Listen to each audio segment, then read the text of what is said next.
Saagar, I just think that there's a real double standard in the way that you analyze his words versus the words of, literally any Democratic politician. I mean, I guess it just comes back to I have an insane. When we have you don't believe him. Yeah, I actually just don't believe it'll happen. No, I believe he would do it. You pick out the ones that you like, and you say those ones will happen. But the ones I don't like, no. I'm just gonna. I'll be honest. Pretend those didn't happen. That if he could do it, I think that he would. This is a very recent change, guys. This is a very recent change, and I'm not cherry picking. These are all the top comments. This is the worst segment I've ever seen from Saagar, comparing legalizing weed to mass deportation and overthrowing an election as being equally extreme. Absolutely laughable. Oh gosh. Yeah, it's funny how literally intent means nothing to Saagar. Yes, he'd like to have his opponents murdered by the military, but that's illegal, right? Again, you can point out to the obvious hypocrisy when you discuss crime in any other context with Saagar. Do you want to go ahead and get into a little bit of this breaking points audience turning on Saagar? There was a pretty spicy debate that erupted the other day on breaking points. Yeah, absolutely, man. This is a crazy debate from Krystal and Saagar, and I think kind of a bit of a follow-up to the one we covered recently, the exchange between Krystal and Saagar over the potential Trump 2.0, the second Trump administration, what that would look like and what we can expect from it. So I thought this exchange was really interesting. And what was even more interesting to me, Zach, was how the comments reacted and how the comments are starting to react and seemingly change their tune, not just about Saagar, but Donald Trump in general. Very interesting stuff. Maria Bartiromo, and again, credit to her, asked him some challenging questions in his recent interview with her, and Trump's probably most eyebrow-raising comments came when he was asked about, Election Day. Let's take a listen to what he had to say. Let's remember, you've got 50,000 Chinese nationals in this country in the last couple of years. Yeah. You have people on the terrorist watch list, 350 in the last couple of years. You've got, like you said, 13,000 murderers and 15,000 rapists. Right. What are you expecting? Joe Biden said he doesn't think it's going to be a peaceful election day. Well, he doesn't have any idea what's happening in all fairness. He spends most of his day sleeping. True. I think the bigger problem is the enemy from within, not even the people that have come in and destroying our country. By the way, totally destroying our country. The towns, the villages, they're being inundated. But I don't think they're the problem in terms of election day. I think the bigger problem are the people from within. We have some very bad people. We have some sick people, radical left lunatics. And I think they're and it should be very. Shout out to the vanguard, radical left lunatics that you need to be very concerned about. Trump knows our name. Easily handled by, if necessary, by National Guard, or if really necessary, by the military, because they can't let that happen. The radical left enemy from within should be handled by the National Guard, or if necessary, the military. And again, it's like, this is a genuinely crazy comment to make. Like, I don't want to be gaslit about this. I hate how part of the Trump era includes everyone who's actually sane and reasonable constantly being gaslit about, like, what are you, some kind of lib? Like, what did you just watch some Rachel Maddow? Huh, democracy. What, you think we live in a democracy? Now you care about democracy all of a sudden? It's like, yeah, kind of. I do a little bit care about this country, sort of, that I've lived in my entire life. Yeah, terrifying stuff, guys. I want to say that before the last election, I downplayed the possibility of like what ended up unfolding with January 6th and how far they went with the fake elector slates, et cetera. And I always kind of like cringe to talk about concerns about democracy, but like, this is outrageous thing for him to say. And it is scary, although this time, he's not in control of the federal government, so he doesn't have control of the military, so that's a good thing.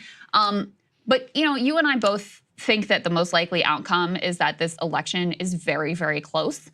And when I hear comments like this from him, I find it deeply unsettling at what the country could be in for if it is another, once again, razor-thin election. And we all know he's not going to just like nicely concede. Look, I get it. I guess I would put myself in this camp. Let's put the New York Times piece up on the screen because I actually think this is a good psychological analysis. It's the Trump voters who don't believe Trump. It says, when the former president endorses violence and proposes using government to attack his enemies, many supporters assume it's just an act. The former president has talked about weaponizing the Justice Department. What we just talked about with absolutely deranged that Saagar is about to try and spin this as a positive.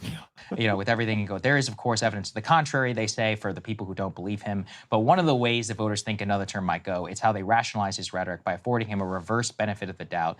They doubt and he benefits. So last Thursday, this reporter from the New York Times, Sean McCreesh, who, by the way, is a very good reporter, he just went through and he talked to several of these people. And a lot of them were like, look, I think that the media blows this stuff out of proportion for sensationalism. They're like, I don't believe that he would actually do it. Sipped his iced tea, says, I don't. Do we want to talk about what he actually did while he was in office, Gavin? Right. Let's talk about the Muslim ban. Let's talk about the extrajudicial killing of Qasem Soleimani. Let's talk about the escalations in the Black Sea. Let's talk about the fact that he vetoed bipartisan legislation. Yes, bipartisan. One of the few pieces of bipartisan legislation that was able to pass during the entire 4 years of the Trump presidency, which would have put a stop on sales of United States weapons manufacturers going to Saudi Arabia as they were doing an ethnic cleansing of Yemen civilians. Okay, this is a guy that 100% surrounded himself with people like John Bolton, with people like Mike Pompeo, with some of the biggest, most dogged war hawks in all of our nation's modern history, right, of the 21st century. Okay, all the while talking out of the other side of his mouth, being like, oh, I'm war and peace, it's all gonna be fine. Oh, also, let's not forget that he also did a bunch of escalations with North Korea, right? Anyway, it's absolutely crazy to be like, he won't actually do it, guys. He did it a bunch of times. You just don't have an insane crisis to point to. But as Krystal pointed out, a lot of us thought that he was just too dumb and silly and incapable to even make an attempt at something like January 6th, which he fought for months and months and months after, right? You know what I mean? And both of us, I mean, we never actually thought that was possible either. I think we're kind of in the same boat as Krystal, 100%. where I don't know if I would say we downplayed the threat Trump represented to democracy, but I definitely was not out here, saying that would ever happen. Even up until a certain point on January 6th, I remember texting you, Gavin, and you were really worked up. You were really worked up. And I was like, oh, this is a bunch of fucking hillbillies that are crying a river because they didn't get their way. It'll be fine. And then it started to get even a little, it got way more escalatory from that, right? You know what I mean? And I think also the response from Donald Trump far outweighed the actual actions of his base. But anyway, we can keep watching. Totally. So why? And then they're like, well, why is he saying he wants to do it? Go, it could just be for publicity. He's just riling up the news. I do think there's probably some element to this, but I recently was asked on a podcast, like, are you really worried about the aftermath of the election? I actually think things are more likely to go better this time than last time. A lot of the uncertainty is gone. So, for example, the Electoral Count Act now does not even allow for whatever that whole vice president situation to happen for certification. In terms of everyone was worried about. Shout out to Saagar. He checked in on his boy. He was like, is he going to try and hang you if he loses this shit, though? You know what I mean? Right. He's my dog. The false Yeah, what kind of friend lets their friend sign up for a position like that? You know what I'm saying? I'd be like, bro, you're gonna get hung. Don't do that shit. Gavin would be like, yep, bro, I'm about to go sign up to be the VP. I'd be like, great, let's go take a walk by the river. Yeah. It's going to get of mice and men really quickly. scheme. Now, the Electoral Count Act has it so that the governors of those states are the ones who declare for certification. 5 out of the 7 swing states have Democratic governors. One of them, who's a Republican, is Brian Kemp, who stood up to Trump on. So, like, all of the processes through which you would see some sort of like January 6th style thing, it can't really happen again. Now, that doesn't mean like violence and rallying, all that couldn't happen. But the actual like stuff that you want to. Not to interrupt too much, guys, but don't you love how Saagar totally downplays violence and mob rule and, rioting when it's from the right wing, right? Look at how he just totally brushes over on that. I mean, you might see that, right? But when it comes from college students, when it comes from, a crowd of marginalized folks, George Floyd protesters, yeah.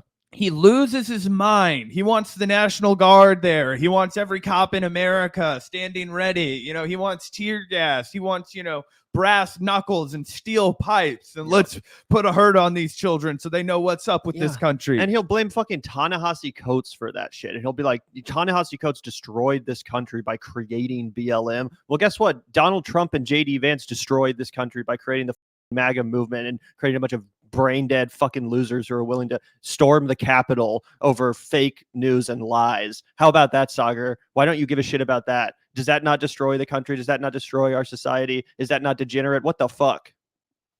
hang on to, it's not there. Same if you look at power of the government.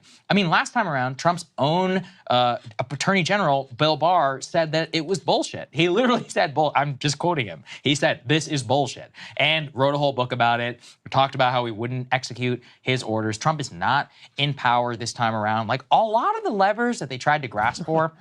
Look, they can imagine supporting someone and part of your defense of them is like, oh yeah, they're going to try to destroy democracy for sure. But luckily, I think the establishment, there's still enough checks and balance left that they'll be restrained by the system. Oh, when all is said and done and the dust settles, I think our establishment will probably survive the guy who I'm rooting for. He's going to try to take us down with him for sure. But I think we have just enough people, adults in charge left to hold him back. Yeah, he makes the same bet on foreign policy. He's like, well, Trump's not going to actually do any of the deranged, crazy things that he says he's going to do. And if he is, Saagar doesn't care about those things. Saagar doesn't give a fuck if he annexes the West Bank. Saagar doesn't give a fuck if he, starts World War III over Lebanon with Iran. He's like, Trump's not going to escalate with Iran. Really? Because he absolutely shred the Iran nuclear agreement, a chief foreign policy success of the 21st century, one of the very, very few that the United States can tout, period. Donald Trump shred that, okay? And we can talk about how Joe Biden fumbled the opportunity to, get it going again. Joe Biden fumbled basically every opportunity foreign policy-wise after the Afghanistan withdrawal, right? But I don't know, just crazy the double standard on this, the blatant rank hypocrisy. And we're going to talk about how even their own viewership is starting to realize it and call it out. Go to the legal system again, go for it. I mean, you got shot down on every single case last time around. I guess I'm just not as worried. Another thing is how can you be a Trump supporter and have you watch these January 6 people all locked up in prison for years or held in the DC County Jail with the feds crawling so far in their lives that they're like bankrupt from legal fees and think that you would want to participate in this again? Or how would you want to be one of his lawyers to try and help execute this when every single one of those people ends up pleading guilty in a court of law? Like all of the incentive structure for a J6 2.0, I don't see it as existing. And look, that's just cope, maybe on my behalf, but I'm just like, I don't see how it can happen again. I mean, in certain respects, yes, because like I said, he doesn't control the federal government. He literally.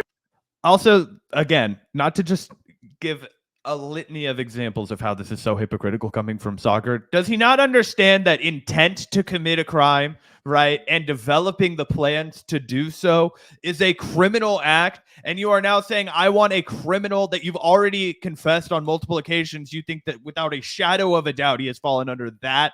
I want a criminal to run the country because I think he could be manipulated by the deep state and the military industrial complex. That's your position because you think it'll be good for all of your rich friends. Are you kidding me? And you do it all under the guise of caring about fucking working class people as you sit in an expensive fancy suit in a DC studio. Yep.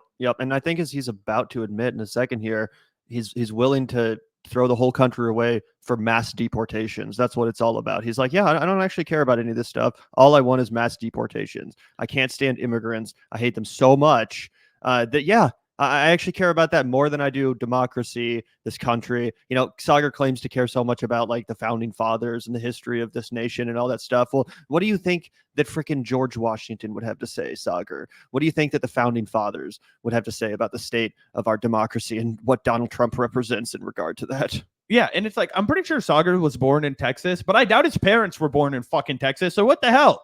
Yeah. That's the main difference. Yeah.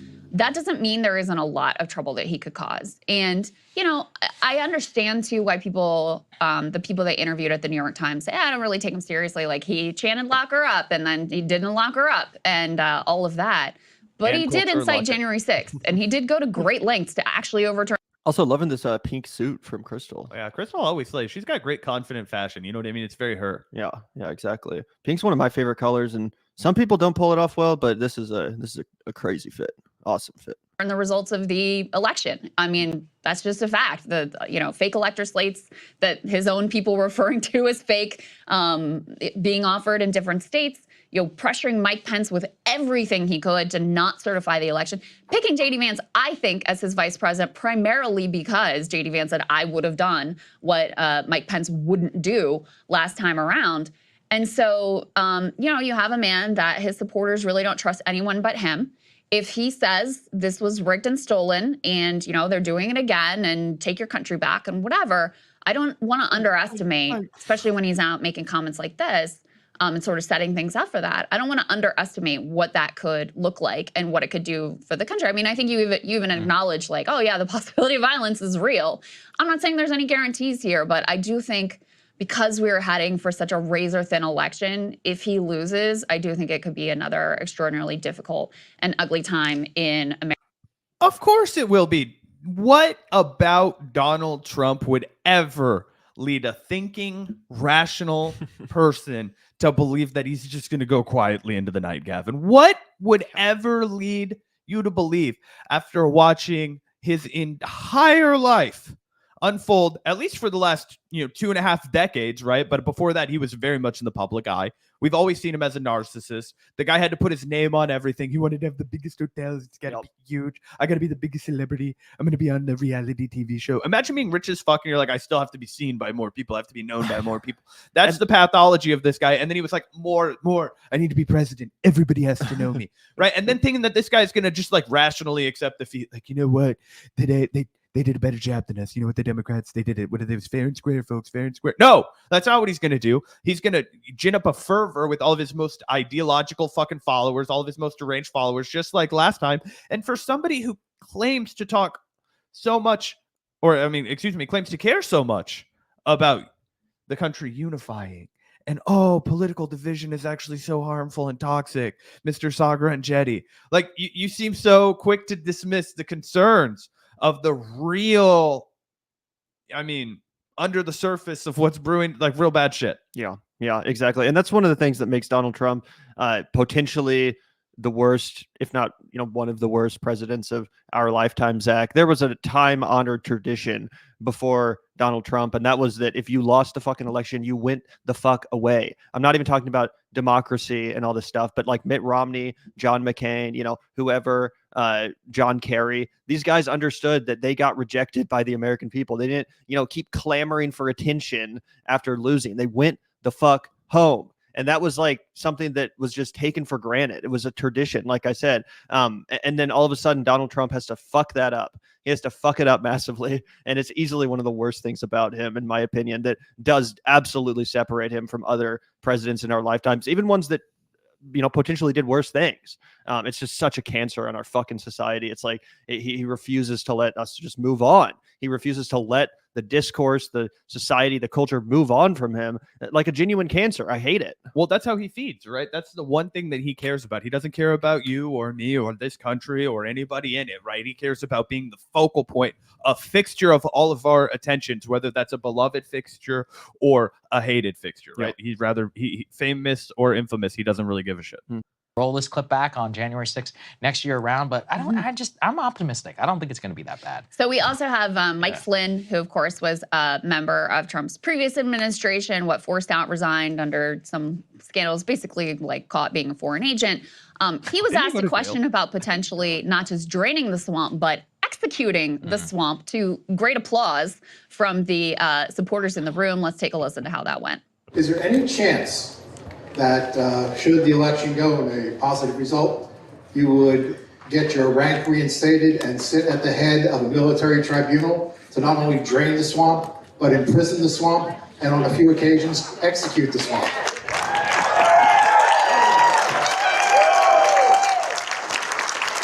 Your sentiment is like a lot of people that I speak to around this country, and for years now, for the last 4 years of my life, I've been around this country, all over the country. I've been to over 100 cities, just, doing my thing, which is basically telling the American people, you better wake up here, folks. There's no more, well, we're going to go through just another election. All these elections are the same.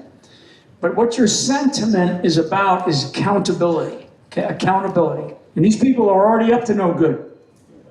So we got to win first. We win, and then Katie barred the door. Okay? Believe me, the gates of hell, my hell, will be unleashed. Kamala Harris, what we gonna do? What we gonna do? Chop her up like the Houthis do. Look, Your again, thoughts on that, I think Saagar? people seize on this stuff. Mike Flynn has no connection to the campaign. He was fired after 33 days or whatever as a national security advisor. I believe I need to make sure exactly what happened here, but he either pled guilty or he had some situation with the foreign agent stuff that happened at that Turkish time. government? Yeah, it was. I covered it so much at the time. It was something like. It was related to Russiagate, I'm pretty sure. Yeah, it was. Like- He was like actually like a Russian agent or something. I think it was Turkey, but yeah. Or was it? I that's what Krystal just said. I don't know. Okay. Maybe that's a lie. Yeah. Or not a lie, but just like a mismemory. Gulen and Erdogan. He basically has made a career of like QAnon style adjacent like events and like bankrolling himself since then. So I'm not worried about this. I don't think that Mike Flynn speaks with any authority whatsoever. But for the is what campaign. he's saying that different Yeah. from what Trump has been saying? Because Trump is saying, like, I will be your retribution and calling out the National Guard and the military. I mean, it seems pretty consistent with the sentiments that Trump himself He's is cooking his expressing. ass so calmly. in terms of I will be your retribution, he said that last time around. And what did it look like? Mostly like hiring people like Mike Flynn and it not working out so well.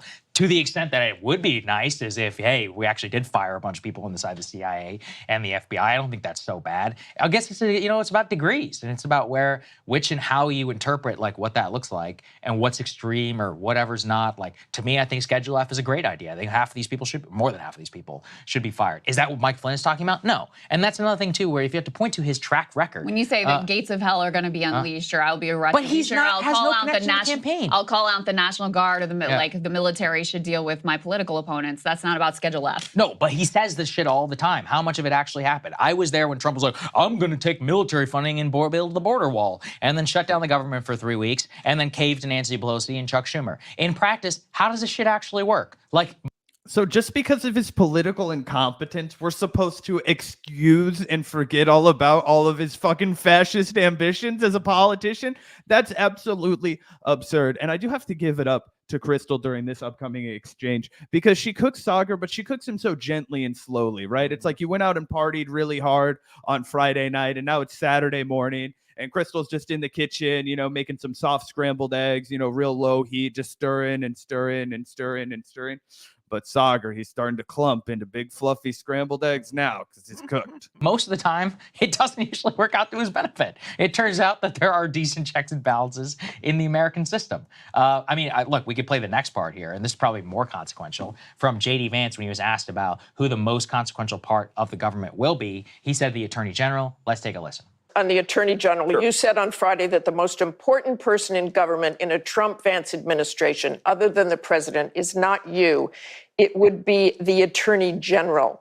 Why do you consider that the most important spot, the second most important spot?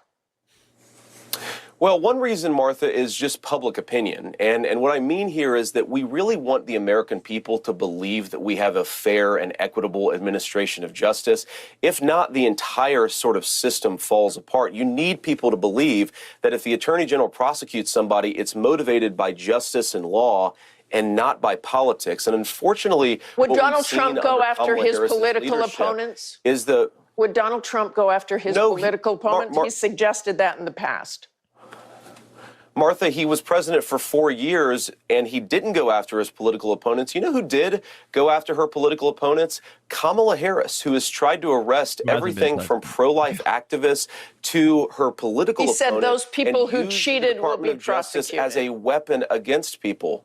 Well, he said that people who violated our election laws will be prosecuted. I think that's the administration of law. He didn't say people are going to go to jail because they disagree with me. That has, in fact, been the administration and the policy of Kamala Harris, Martha. I mean, a lot of people looked at that and said he was going to prosecute. I think look, this is much more bureaucratic. It's about having somebody who, rules that a certain program or whatever can be legal.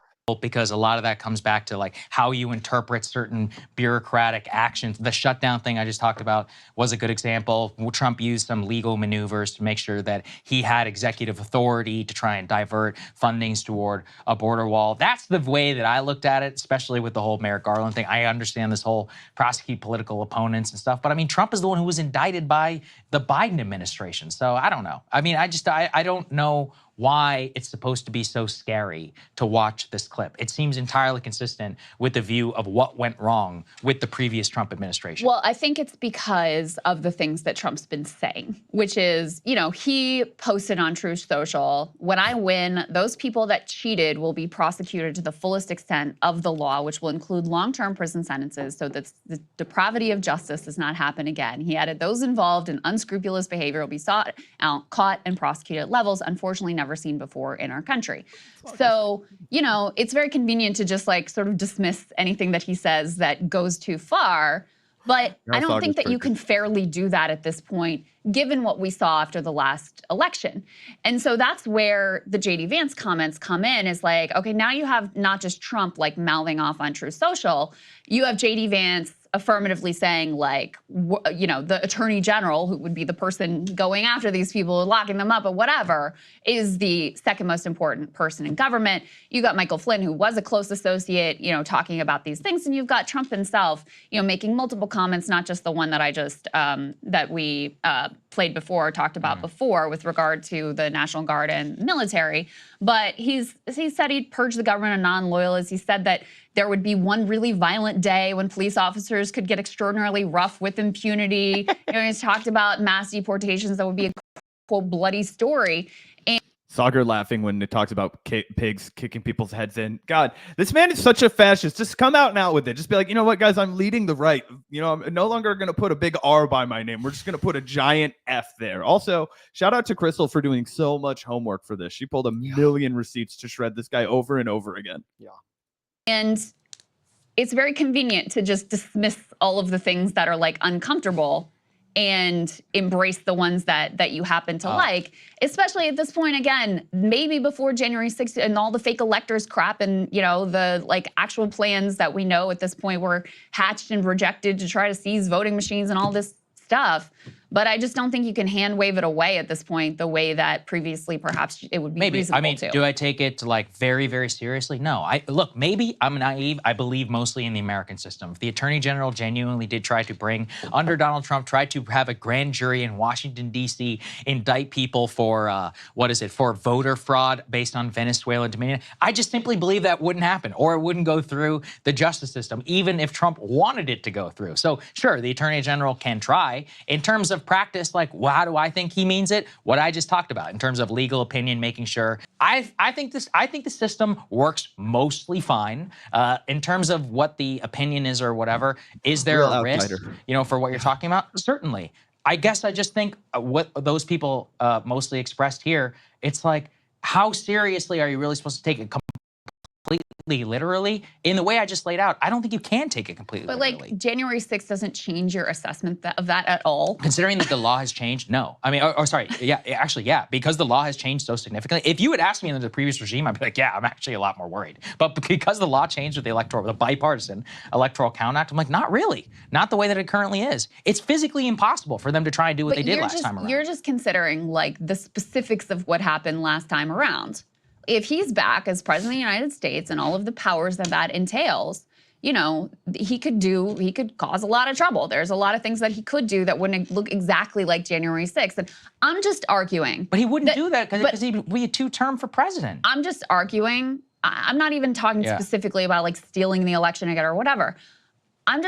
My whole point is that I don't think at this point, given what we've seen from him, that you can just hand wave away as he doesn't really mean it, because in the past we've seen him mean it, and we've seen him cause a lot of trouble based on following through on the over the top rhetoric that he's used in the past.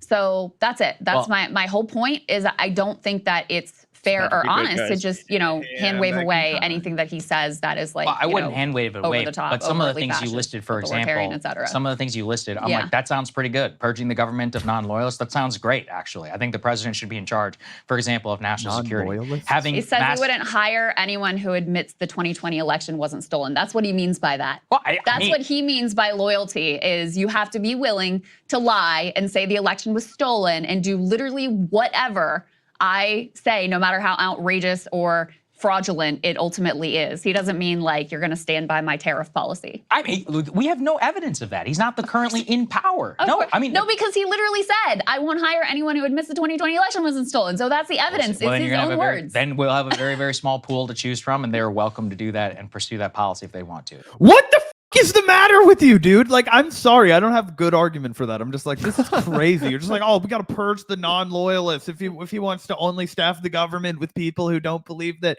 you know, the 2020 election was legit, then so be it, bro. That's government, man. That's whatever. Who cares, bro? The status quo, bro. You know, I'm a populist, man, until the rubber meets the road, bro.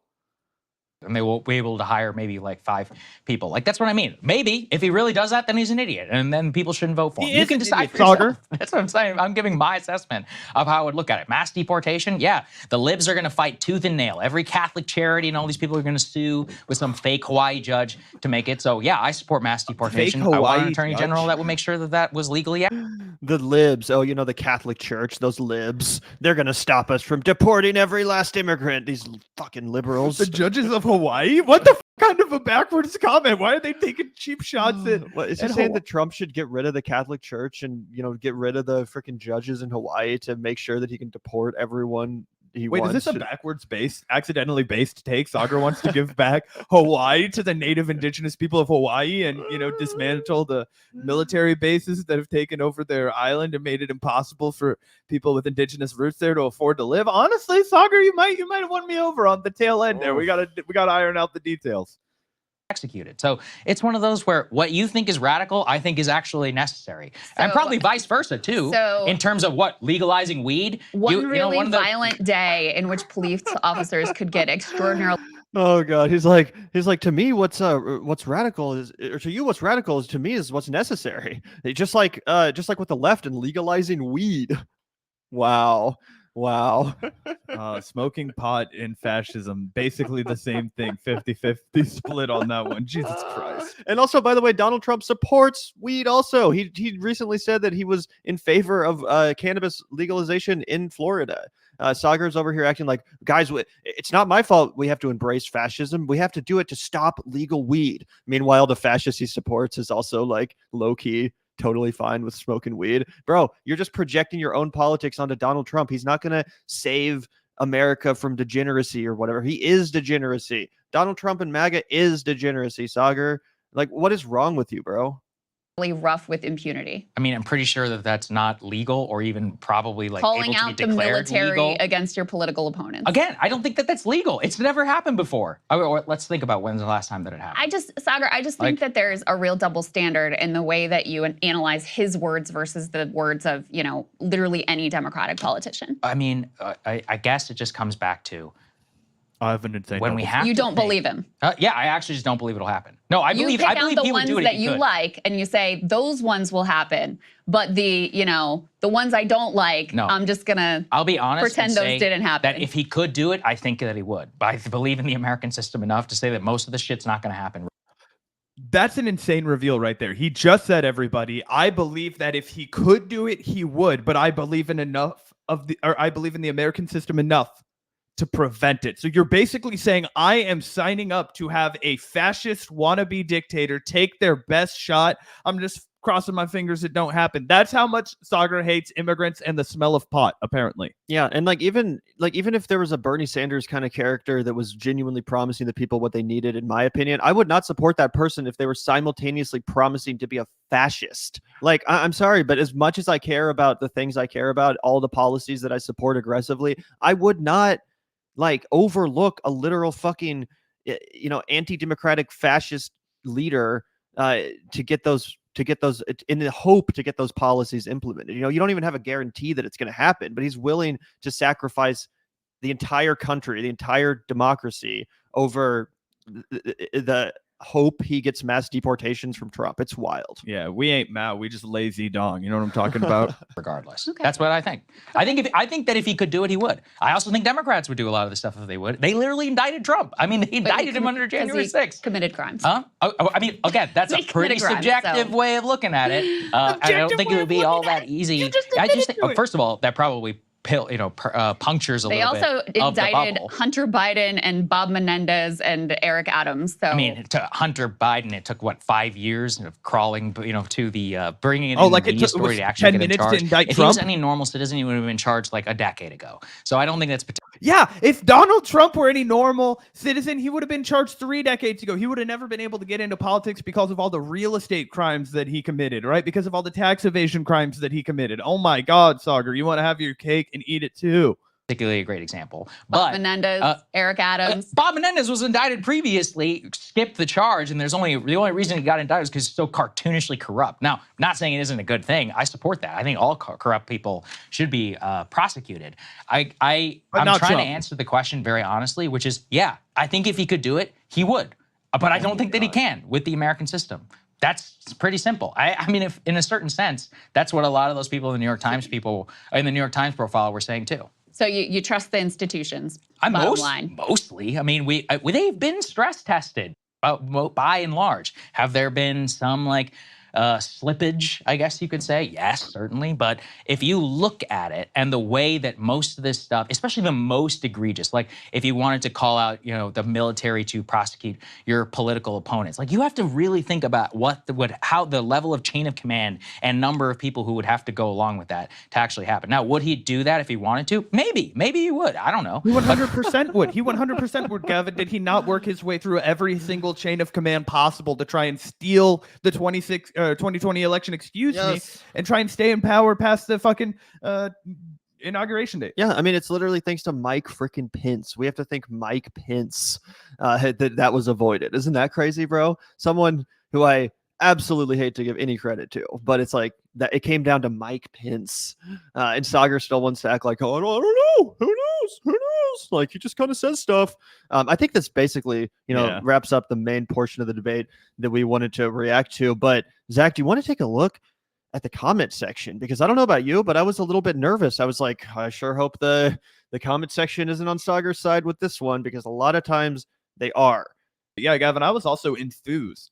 I was actually relieved, and honestly, I was validated when I saw the comment section from Breaking Points today, because for as much as the mainstream media, and unfortunately, guys, big time independent media kind of follows the exact same trends as mainstream media. We could talk about that another day. They don't want you to think that it's over, that Kamala has this in the bag, that Donald Trump has run such a lousy, embarrassing, pathetic campaign, that he really has no path to the White House. We over here, we don't care about that. You know what? If it turns out that we faceplant and we're wrong, you guys will know, hey, maybe these guys aren't always 100% on the election. Hasn't happened yet. But hasn't happened yet in our channel's history. Okay, guys, it's been money. Yeah. No, I actually think this is kind of significant, guys. Like, I know we're super online. No one cares about like the comment section of Breaking Points like we do or whatever. But I've been a observer for a long time, a lurker, you might say, in the Breaking Points comment section for basically the entirety of the show's history. And let me tell you guys, up until very recently, Krystal took a lot of abuse from this comment section, guys. Like, I'm not, pearl clutching. Obviously, it's just comments, but they were brutal. They were savage to Krystal. Like, people would say things like, Saagar, you need to get Krystal under control. You need to stop letting her, spread her left-wing ideology on this show so much unchecked. Like, I'm not even kidding. That was Tell her to put a sock in it. Yeah, that was like a common refrain. And obviously, most of the people were in favor of Trump in the comment section.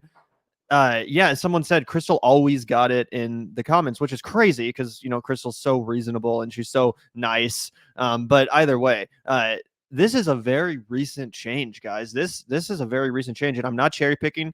These are all the top comments. Almost everyone sides with Krystal now. Trump supporters take him seriously, but not literally. Trump opponents take him literally, but not seriously. This is the worst segment I've ever seen from Saagar, comparing legalizing weed to mass deportation and overthrowing an election as being equally extreme. Absolutely laughable. Oh, gosh. Yeah, it's funny how literally intent means nothing to Saagar. Yes, he'd like to have his opponents murdered by the military, but that's illegal, right? Again, you can point out to the obvious hypocrisy when you discuss crime in any other context with Saagar. Intent matters very much to him, and it also matters very much to prosecutors and the law.